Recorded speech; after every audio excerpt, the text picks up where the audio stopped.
After hours, radio tower promise on the frequency log.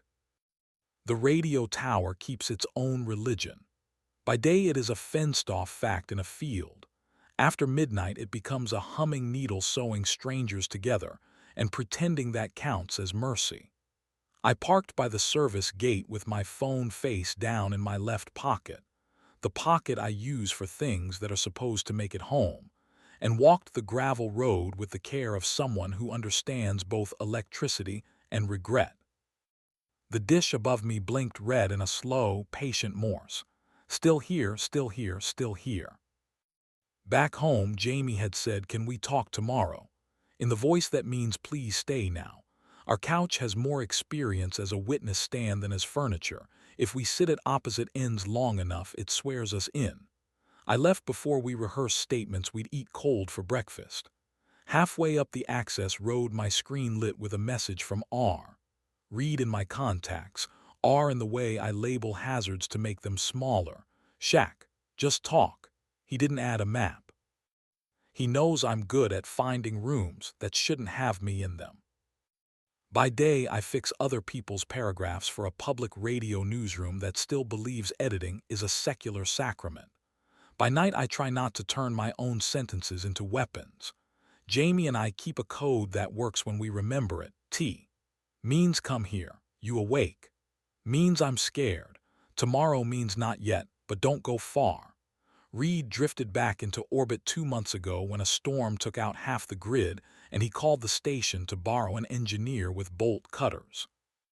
He wore a work jacket unbuttoned one too many and a laugh that sounded like a glass agreeing to be set down gently.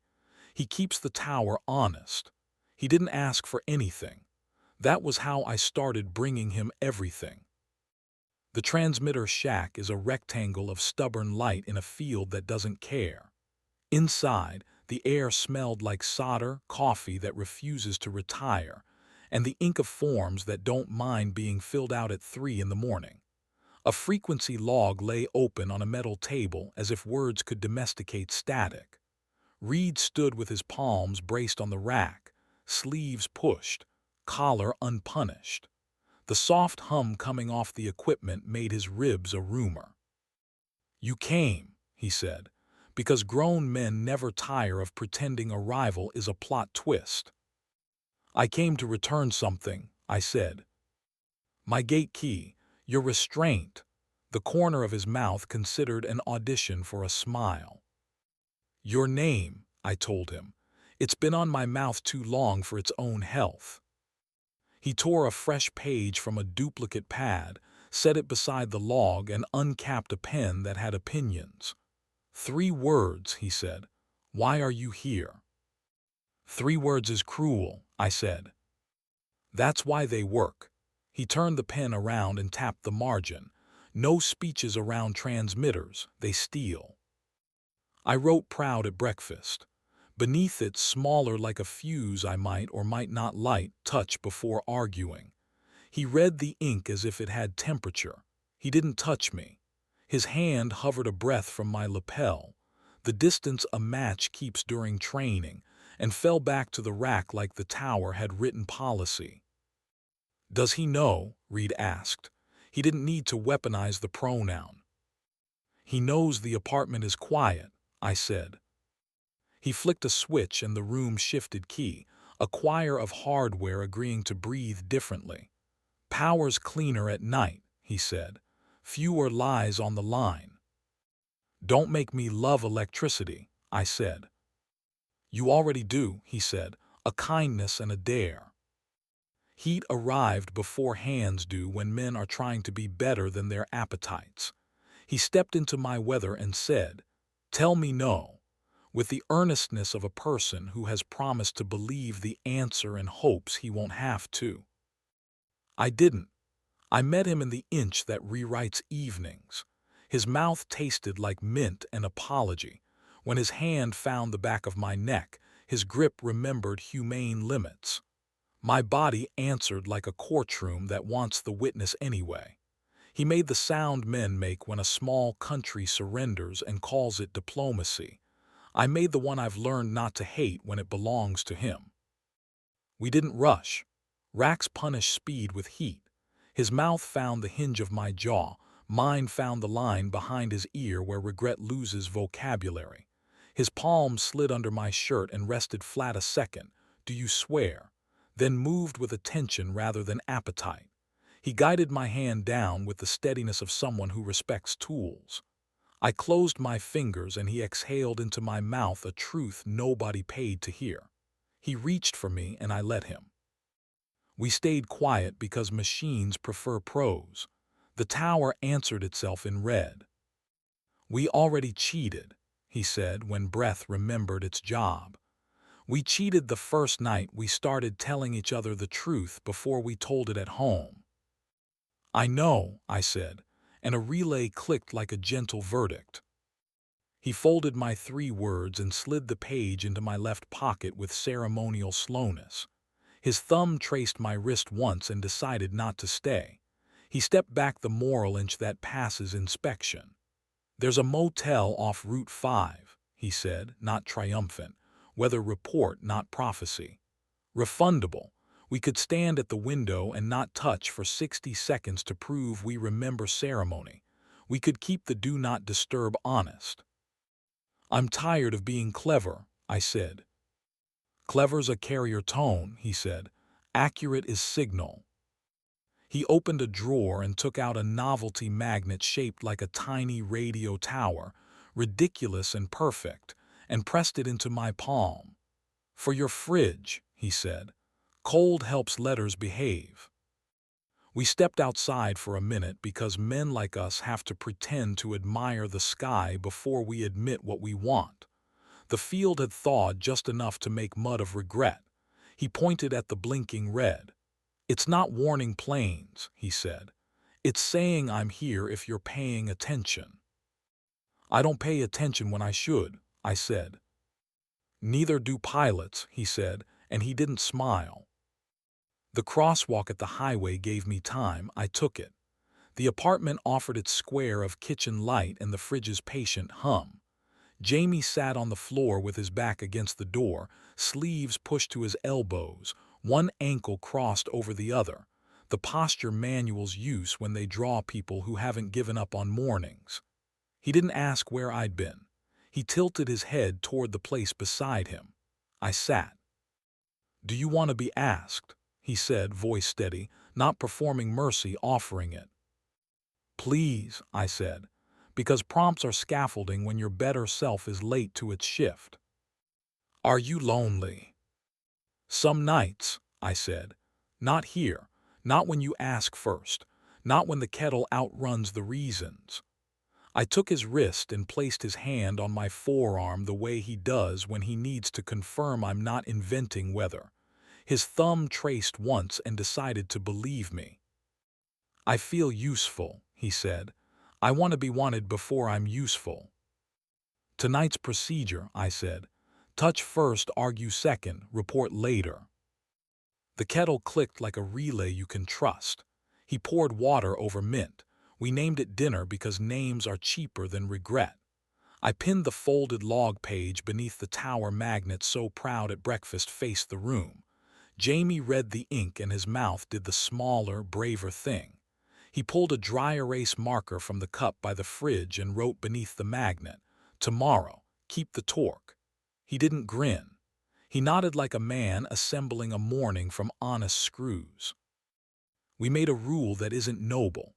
When prosecution tries to wear a bathrobe, one of us says tower and the other puts the kettle on while the first puts his hands where history can find them. 5 words when 5 are enough. Stop at the shoulder, not the ditch.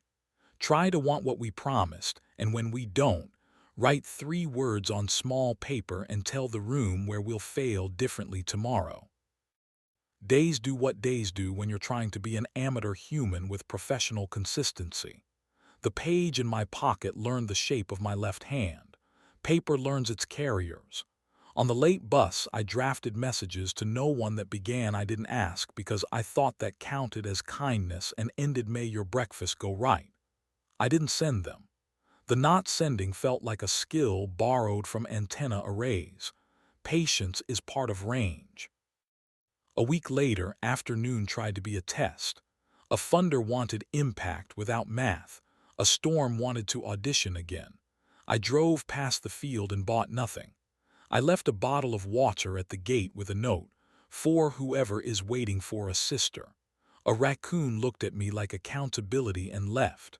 On my way home, I slipped a blank maintenance tag into my pocket and wrote "Turn toward your name" across the clean side. I didn't light anything. Reed and I adjusted our grammar, fewer messages. No motels with forgiving curtains. If we failed quieter. If we stopped without applause. Still, we orbited. He sent a photo of a scope trace with my initials hidden in the noise floor. I replied with steam curling over 2 mugs and Jamie's unshowy script beneath the magnet, torque. We flirted by bandwidth. We confessed by uptime. The storm took a recloser and half the county's bedtime with it. Reed texted, "Breaker trip, generator sulking, need hands, bring nothing you can't lose." I was 6 miles and one bad idea away.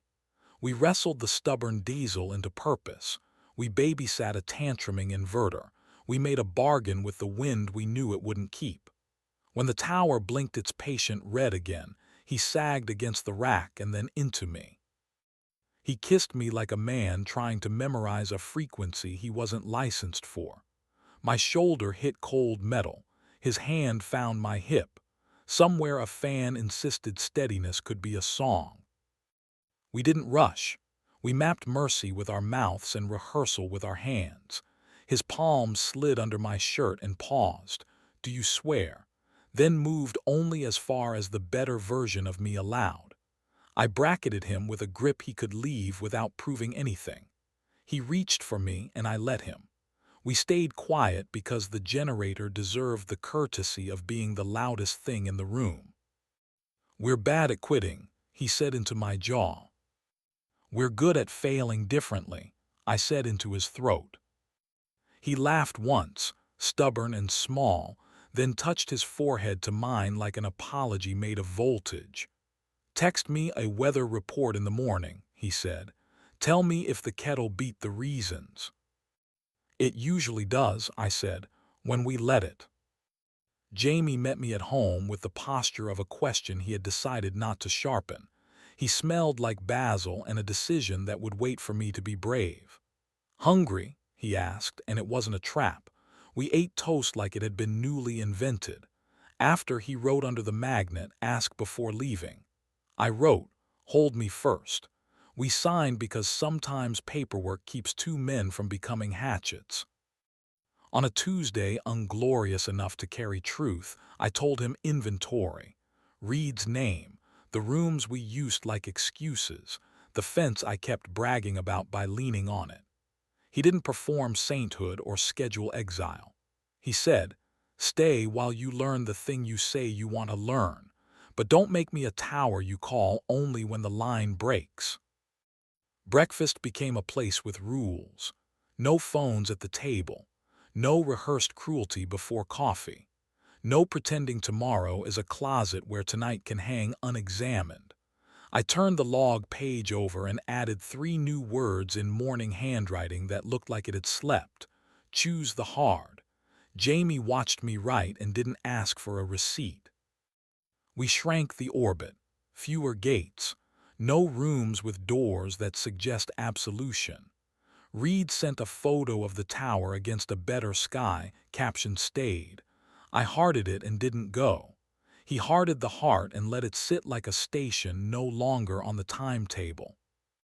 We fail and fail differently and fail in ways that don't require anyone to stand under red lights pretending to know which signal will save them. The room does not demand a verdict. The morning remembers its job. I still carry the folded log in my left pocket. It warms against my thigh like a small, unlicensed gravity, heavier than paper has any right to be. Proud at breakfast. Touch before arguing. Choose the hard. None of it is noble. All of it is procedural, like tuning. Nudge the dial until the noise admits it wanted to be a voice. Then write down what you did so the next person doesn't have to guess. Outside, the tower blinks slower. Inside, our kitchen hums a modest hymn. Jamie leans against the counter and asks, "Are you staying?" without making it a trap.